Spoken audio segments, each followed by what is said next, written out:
اس سے ہماری بہنیں درس حاصل کریں۔ جو بعض اوقات شوہر، یہ یاد رکھیں واجب ہے، فقہا نے واضح طور پہ لکھا کہ شوہر میک اپ کا سامان لا کر دے تو عورت پر میک اپ کرنا واجب ہے، یعنی اپنے شوہر کے لیے۔ اب بعض کہتی ہیں بھئی میرا تو دل اچاٹ ہو گیا ہے، میں نے اپنے نفس کو مار لیا۔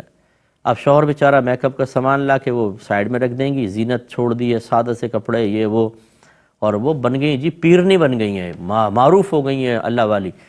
یہ اللہ والی آپ بن ہی نہیں سکتی ہیں جب تک کہ آپ پہلے شوہر والی تو بنیں، شوہر کا حق تو ادا کریں۔ ہم نے آپ کو بخاری کی روایت سنائی، نبی کریم صلی اللہ علیہ وسلم نے ارشاد فرمایا کہ عورتوں تم کثرت سے صدقہ کیا کرو، کیونکہ میں نے تمہاری بہت بڑی تعداد کو جہنم میں دیکھا ہے، تم میں سے اکثر کو جہنم میں دیکھا، سرکار نے فرمایا۔ تو عورتوں نے عرض کیا رسول اللہ کس وجہ سے؟ سرکار نے فرمایا اس لیے کہ تم ناشکری کرتی ہو۔ عرض کیا رسول اللہ کیا اللہ تعالیٰ کی ناشکری؟ فرمایا کہ نہیں، شوہر کی ناشکری اور اس کی احسان فراموشی۔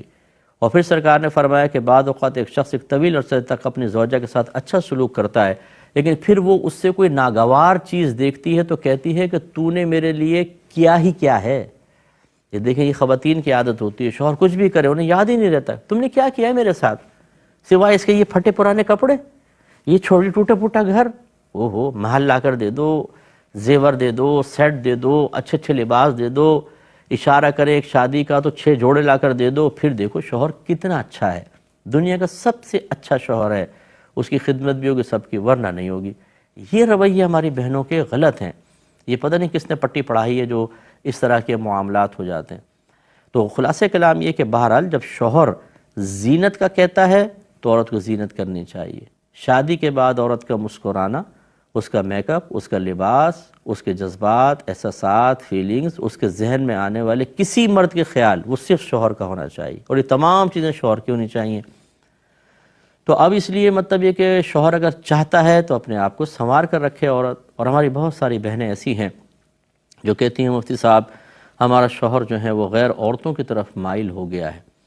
سوال پیدا یہ ہوتا ہے کیوں ہو گیا ہے؟ میں اکثر یہ کہتا ہوں کہ بہن آپ ٹھنڈے دل سے غور کریں، اس میں آپ کی کوتاہی کا دخل تو نہیں ہے۔ تو جو بہت سارے کیسز سامنے آئے ہیں وہ ایسے بھی آئے ہیں کہ بیوی توجہ نہیں کر رہی ہے، شوہر آ رہا ہے وہ اپنے ڈراموں میں لگی پڑی ہیں، اپنے اور کام دھندوں میں لگی ہوئی ہیں، شوہر کچھ اچھی بات کرنا چاہتا ہے، کچھ جذبات شیئر کرنا چاہتا ہے، وہ کہتی ہے میرے پاس ٹائم نہیں ہے۔ کیا تم بچے بڑے ہو رہے ہیں تم چونچلے کر رہے ہو، الٹی سیدھی باتیں کر رہے ہو؟ وہ اب شوہر اور پھر اس طرح نہ میک اپ کرنا، نہ اپنی فٹنس کا خیال کرنا، نہ شوہر کے جذبات و احساسات اور فیلنگز کا، نتیجہ نکلتا ہے کہ شوہر بالکل مایوس ہو جاتا ہے، بعض وقت گھر کی طرف سے برائی کی طرف چلا جاتا ہے۔ تو میں اس کو یہ نہیں کہہ رہا ہوں کہ یہ صحیح کر رہا ہے، یہ قابل گرفت ہے، اگر ایسا ہے بھی تو شریعت یہ نہیں کہتی کہ اب تم حرام میں جا پڑو، لیکن بہرحال جو اس حرام میں لے جانے کا سبب بنا ہے قابل گرفت وہ بھی ہے، یاد رکھیں۔ اس لیے خواتین کو چاہیے کہ اپنے شوہروں کو اپنا بنانے کے لیے اپنے مزاج میں نرمی پیدا کریں، اظہار محبت ہونا چاہیے، شوہر کے جذبات، احساسات، فیلنگز کا خیال ہونا چاہیے، اور اپنے آپ کو سنوار کر رکھیں، میک اپ کریں۔